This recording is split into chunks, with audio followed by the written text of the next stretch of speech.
Graça e paz, misericórdia da parte de Deus e do nosso Senhor Jesus Cristo vos sejais multiplicados. Deus vos abençoe. Eu quero hoje ponderar convosco, começar um estudo sobre o jejum, porque muitas pessoas desconhecem o que é o jejum, o que o jejum faz e como ele deve ser feito.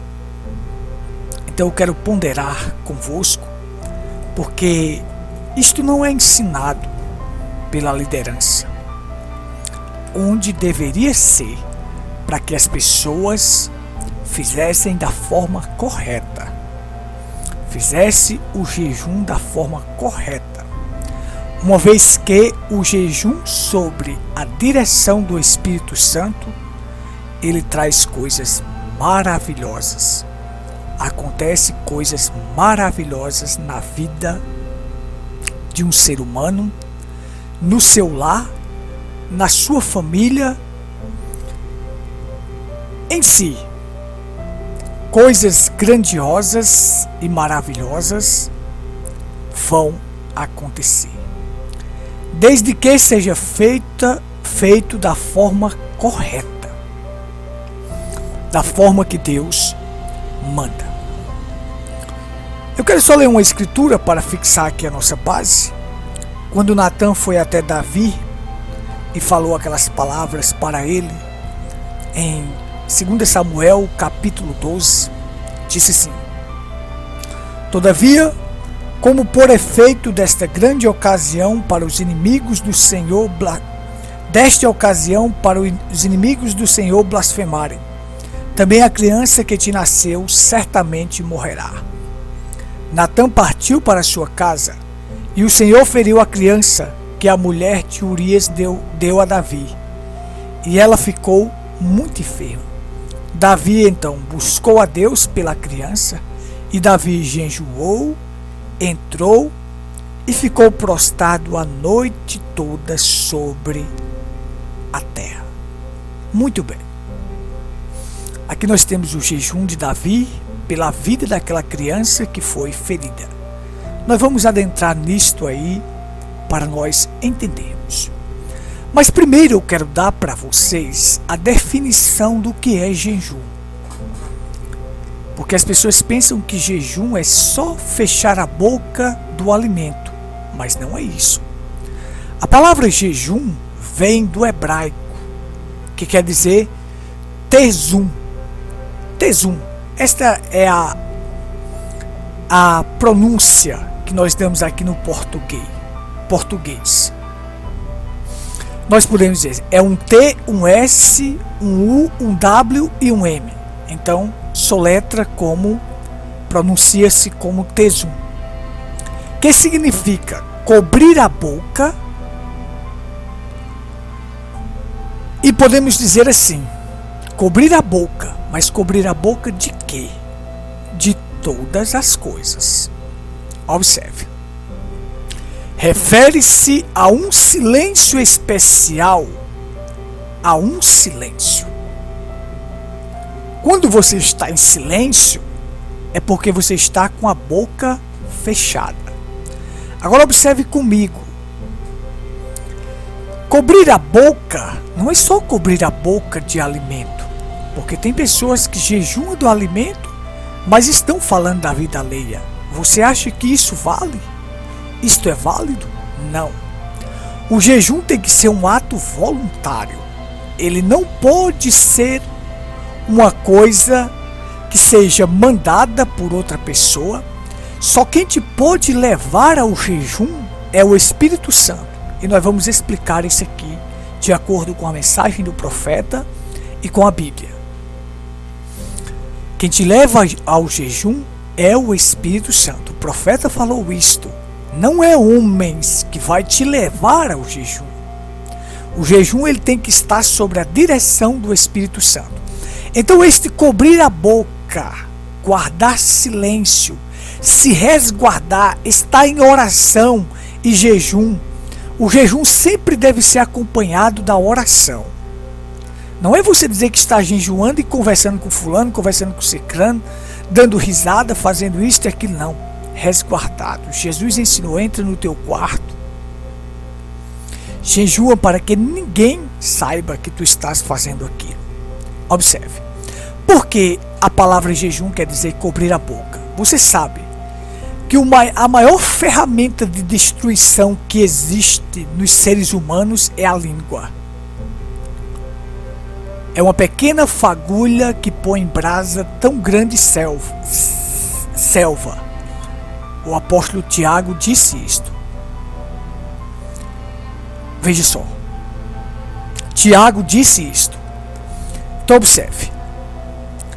Mateus capítulo 12, versículo 36 diz que tu serás julgados pela tua palavra e Deus pedirá conta de cada palavra frívola que sair da sua boca, ou seja, cada palavra sem sentido, cada palavra vã, cada palavra fútil que sair da sua boca.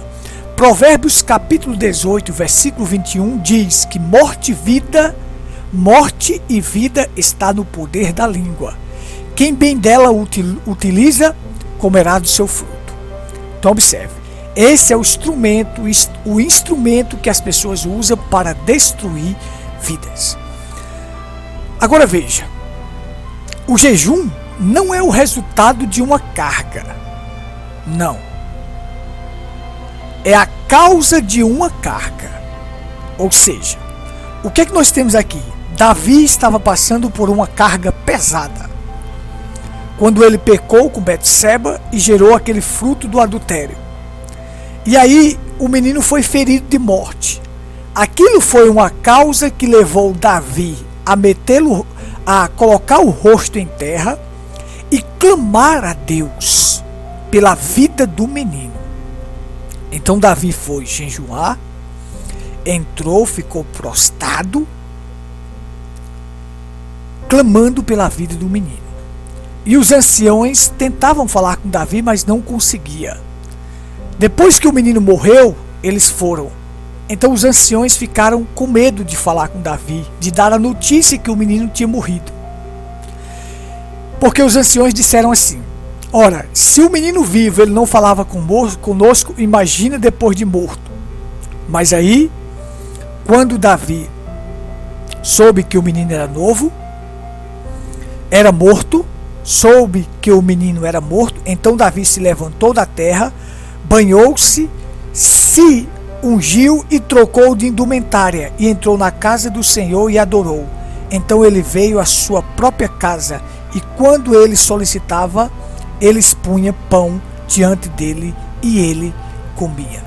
Então os seus servos ficaram e disseram assim: o seu servo, que coisa é esta que fizeste? Jejuaste e pranteaste pela criança. Observe, pela criança, por uma causa, enquanto ela estava viva. Mas quando a criança morreu, tu te levantaste e comeste pão. Davi disse: enquanto a criança estava viva, eu jejuei e pranteei, porque eu dizia: quem poderá dizer se Deus será gracioso comigo, de modo que a criança possa viver? Mas agora que ela está morta, por que eu deveria jejuar? Posso trazê-lo de volta? Ele fez a pergunta. Então, eu irei até ele, mas ele não pode vir até mim. Então veja só, a criança que morreu. Então, enquanto havia vida, havia esperança de Deus o trazê-la de volta. Mas depois de morta, então, eu vou continuar jejuando depois da criança morta? Não. Eu posso ir até onde a criança está, na glória, salva. Mas a criança não pode voltar até mim. Então ali havia uma causa pelo qual ele estava jejuando. Então deixa eu repetir. Não é o resultado de uma carga o jejum. É a causa de uma carga. O que me levou a fazer aquilo. Então eu mesmo devo pedir a Deus em oração para colocar, para me motivar, para me levar a jejuar. Porque o profeta diz: você não coloca um jejum sobre si, é Deus que coloca em você. O jejum é para ver a nossa feiura, a nossa condição, a condição que estamos. Então veja só, creio que você esteja entendendo o que eu estou dizendo. A gente sabe que quando nós observamos a nossa condição e nós vamos diante de Deus se humilhar, prantear, clamar, Deus desce, Deus age. Deus faz algo por nós, porque Ele está vendo a nossa humilhação, Ele está vendo que nós estamos mostrando, fazendo de tudo para mostrar a nossa condição, a nossa feiura. Então veja, o jejum ele faz o quê? Ele controla hábitos carnais, temperamento, orgulho, impaciência, ira e ódio. Ele controla até desejos sexuais. Então observe. Observe aqui comigo claramente para que vocês possam compreender. Então é isto. O que significa o jejum é isto. Agora eu quero ponderar com vocês alguns parágrafos da mensagem e nós vamos aqui passo a passo. Uma vez que nós estamos vivendo esta época de quaresma, a qual as pessoas são levadas a um jejum mandado, uma data específica para jejuar. Não tem data específica para isso. Desde que Deus coloque em teu coração para fazer isto, você deve fazer. Porque isto vai te trazer um benefício grandiosíssimo. E só para destacar, eu quero dizer o que o profeta diz. Ele diz, o jejum não é a chave da limpeza. Não. Da tua vida, não. E nem um meio pelo qual você vai conseguir o perdão dos seus pecados. Nunca jejue para conseguir algo de Deus. Eu quis dizer assim, veja só. Você não vai jejuar para adquirir a limpeza da sua vida. Não. Primeiro você se limpa e depois você vai jejuar. Observe, o profeta diz, o jejum não é a chave da limpeza. A chave da limpeza é o perdão. O profeta nos ensinou e a Bíblia nos ensina, o sangue nos limpa e o seu nome nos perdoa. Observe, 1 João capítulo 1, versículo 7. Primeira carta de João, capítulo 1, versículo 7, diz que o sangue nos conserva limpo e somos perdoados por causa do seu nome.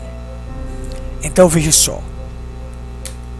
Nós encontramos o perdão por causa do seu nome. 1 João, capítulo 1, versículo 7. Então eu encontro o perdão, encontro a limpeza, e depois eu vou jejuar quando Deus me motiva aquilo. Não para conseguir aquilo, mas depois de ter conseguido. Nunca pense que isso é a chave para você encontrar o perdão e a limpeza, não. A maneira de você encontrar a limpeza e o perdão é através do sangue e do nome do Senhor Jesus Cristo. Mas vamos aqui. Nós estamos vivendo essa época de quaresma e o profeta disse assim para nós. Na mensagem, pondo-nos ao lado de Jesus, ele diz assim, ó. Paulo diz, no parágrafo 208, Paulo nos diz, todas as coisas são lícitas, porém nem todas me convêm. Vê, Paulo podia fazer muitas coisas que talvez ele sabia que o Senhor o compreenderia e confiaria nele, mas isto não lhe convinha. Então, esta é a maneira que estes legalistas tentam dizer. 40 dias antes da Páscoa, sempre começamos a jejuar. E eles comiam simplesmente o mesmo tanto que estavam acostumados a comer. Talvez dizer, bem, eu não gosto de feijão, então eu não comerei feijão na quaresma. Já os ouvi falar assim, eu não gosto de carne de porco, então eu não vou comer carne de porco, você sabe? Eu vou parar de beber por causa da quaresma. William Branham classificou isso de legalismo. é um extremo, faz as coisas por causa de outra coisa. Não, eu tenho que fazer motivado por Deus a fazer. Jejuar motivado por Deus. Então veja só, o profeta nos ensinou na mensagem conferência, parágrafo 140. Mas quando Deus convoca uma conferência, isto é, jejuar, pôr a vida em ordem, oração, receber as ordens e ir em frente. Então vem pôr a vida em ordem e receber as ordens e ir em frente. Vamos lá. Quem jejuma não tem fome. Não tem fome. Não sente fome. Quando você sentir fome, é hora de parar. Então observe.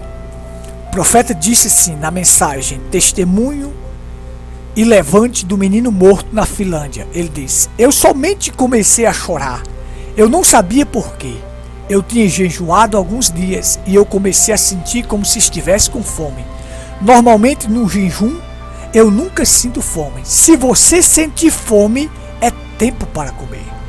Correto? Você entende? Porém, se você tem fome, é tempo para comer. Acabou o seu jejum. Você não está mais jejuando porque você sentiu fome. Então veja só.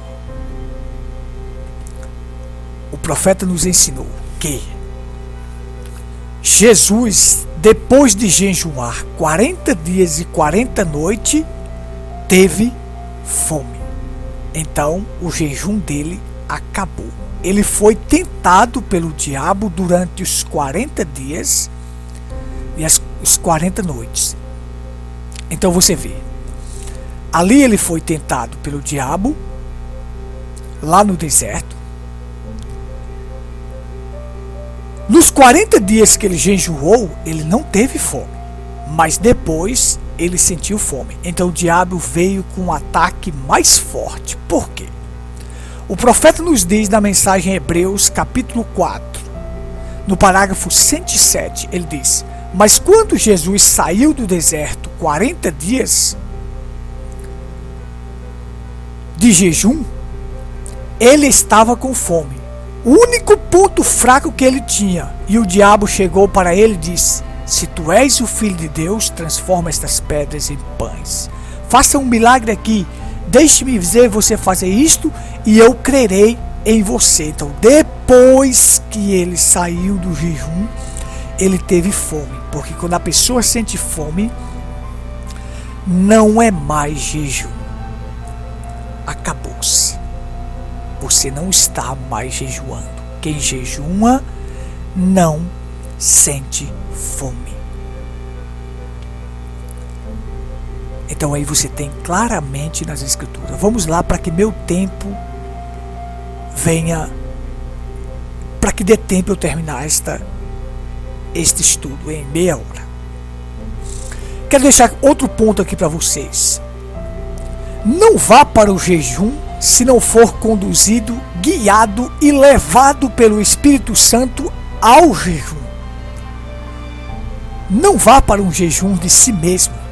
O profeta disse: não tem nada, você não tem nada em si que te leve ao jejum. Você não coloca um jejum sobre você. É Deus que coloca o jejum sobre você.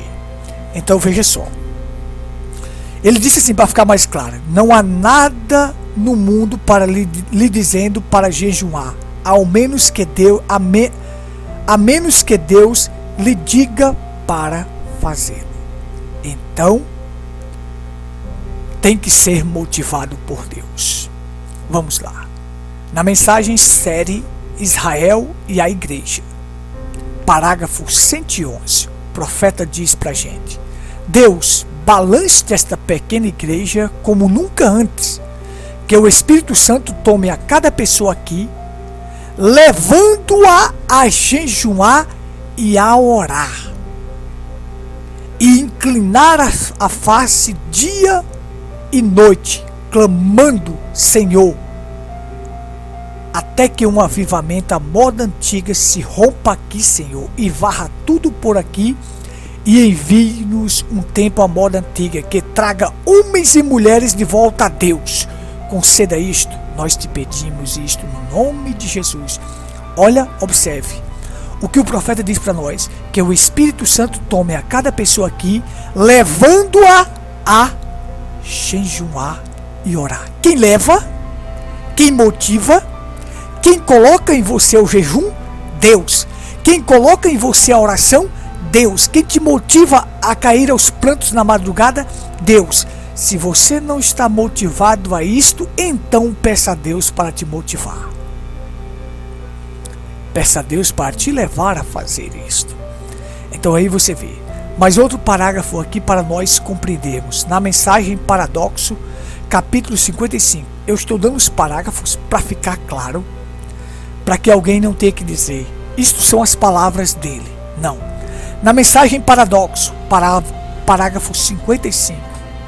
Mas Jesus foi para o deserto, o profeta diz. Mas Jesus foi para o deserto para jejuar. Depois que o Espírito Santo veio sobre ele. Preste somente atenção. João testemunhou vendo o Espírito Santo vir sobre ele, e ele foi cheio do poder de Deus. Deus nele, e ele foi para o deserto para jejuar. Depois disto, não antes do Espírito Santo vir sobre ele. Oh, que coisa maravilhosa. Então veja só, eu tenho que ir para o jejum motivado, levado pelo Espírito Santo. Eu tenho que ir porque Deus colocou aquele sentimento em mim de jejuar. E outra coisa, e eu tenho que levar comigo o Espírito Santo, porque o diabo vai junto. Quando você vai para o jejum, o diabo vai junto, porque o diabo foi. Jesus foi levado pelo Espírito ao deserto para ser tentado pelo diabo. O profeta disse, depois que o Espírito Santo veio sobre ele, ele foi para o jejum. Não antes disto, mas depois disto. Então observe. O diabo vai junto. E se o Espírito Santo não estiver ali, vamos fracassar naquele jejum. Isto não é maravilhoso? Isto é tremendo. Então eu devo ir para o jejum quando eu sou levado, motivado, conduzido pelo Espírito Santo aquilo. Isso é um jejum verdadeiro. Então veja só. As pessoas dizem assim, o profeta disse, não faça nada por obras. Tem pessoas que dizem assim, eu vou fazer o sacrifício de fazer 7 dias de jejum, 10 dias de jejum, e tem deles que até chegam a pensar em 40 dias de jejum. Isso não está certo. Vamos ver? O profeta disse na mensagem assim, na mensagem Paradoxo, parágrafo 96, ele disse, como você deixa partir? Tantas pessoas estão querendo saber hoje. Dizem, bom, irmão Branham, como você deixa partir? Eu sei que vocês ouviram muita teologia sobre isso. Deixe-o partir. Muitas pessoas elaboram uma tentativa de suor para deixá-los. Muitas pessoas vêm por aí e dizem, eu vou sair para jejuar uns 40 dias, para então eu poder fazer algo. Você não precisa jejuar 40 dias. O que você precisa é deixar o mundo e todas estas coisas malignas e tomar a palavra de Deus em seu coração. Olha só, a tentativa de suor são obras, fazer algo por obras para conseguir. Você jamais conseguirá alguma coisa de Deus por obras. Não. Primeiro receba Deus e depois faça as obras, que isso é válido. Mas nunca faça as obras para conseguir algo de Deus que você nunca vai conseguir. Então as pessoas vêm e dizem, eu vou jejuar, sair jejuar 40 dias. O profeta disse: você não precisa jejuar 40 dias. Você precisa deixar o mundo, deixar as coisas malignas e tomar a palavra de Deus no seu coração. Depois disso é que você deve jejuar. Não sei quantos dias, mas você não é capaz de jejuar 40 dias. Porque o próprio profeta disse na mensagem sede. Ele disse assim.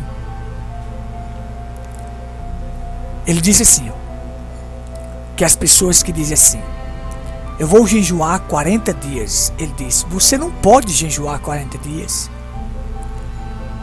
Você não pode fazer o que Jesus fez.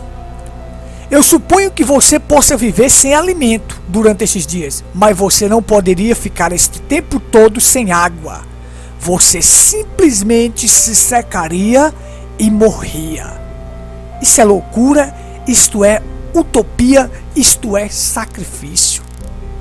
Então o profeta diz: você não ficaria sem água, você morreria. Certo? Então, isso aí seria obras. Os homens tentando fazer obras para conseguir algo de Deus. O que você precisa fazer, você tem que fazer as coisas. O profeta diz: você tem que fazer as coisas rendendo o coração a Deus. Isto é correto.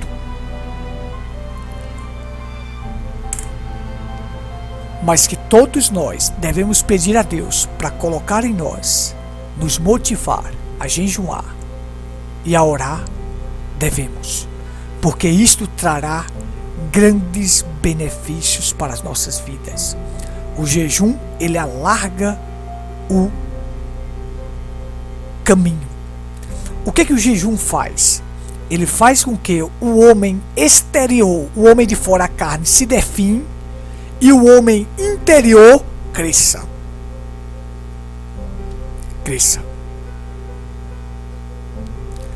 Faz com que o homem interior, a sua alma, creia e tenha fé. E faz com que o homem exterior, o de fora, a sua carne, venha a definhar. E a Bíblia diz: os que são de Cristo crucificaram a carne com suas paixões e concupiscência. Então veja, é um pequeno resumo que eu quero deixar baseado na mensagem do profeta, o que ele falou. O que ele falou para nós, o que é o jejum e como devemos fazê-lo, como devemos praticar isto da forma correta. Isso vai nos ajudar quando somos capazes de fechar a boca e entrar num silêncio total. Isso vai nos ajudar bastante. Se eu fosse citar todos os parágrafos que ele fala sobre jejum, seria um longo estudo. Mas só para finalizar, eu quero te dizer: o profeta disse assim na mensagem, discernindo o corpo de Cristo: devemos nos unir de braços e de coração, e orar e jejuar e rogar, até que Deus envie de novo o Espírito Santo, para que possamos ter discernimento espiritual. Então, orar, jejuar, rogar, clamando a Deus pelo Espírito Santo para que nos dê discernimento espiritual. Porque nós estamos vivendo num mundo onde as pessoas confundem as coisas. Elas não entendem, não compreendem. Mas a gente sabe que o fruto disso é falta de ensinamento. As pessoas não conhecem nada. E principalmente aqueles que são os revelados. Poucas pessoas conhecem isso. E eles são levados a fazer algo porque outras pessoas dizem: faça isso, faça isso, faça aquilo. Não foi Deus que o motivou e que o levou a fazer aquelas coisas. Eu sei que a carência de ensinamento é grande dentro dos próprios crentes revelados. Mas estamos aqui para ajudar. E espero que isso tenha te ajudado. A minha intenção não é aqui dizer que sei mais do que alguém ou que faço melhor, não. Isso Deus colocou no meu coração para fazer isto e trazer esse estudo para vocês. Que Deus vos abençoe e que isso possa ajudar vocês e levar cada um de vós a uma vida mais rendida a Deus. Que Deus vos abençoe. Um forte abraço.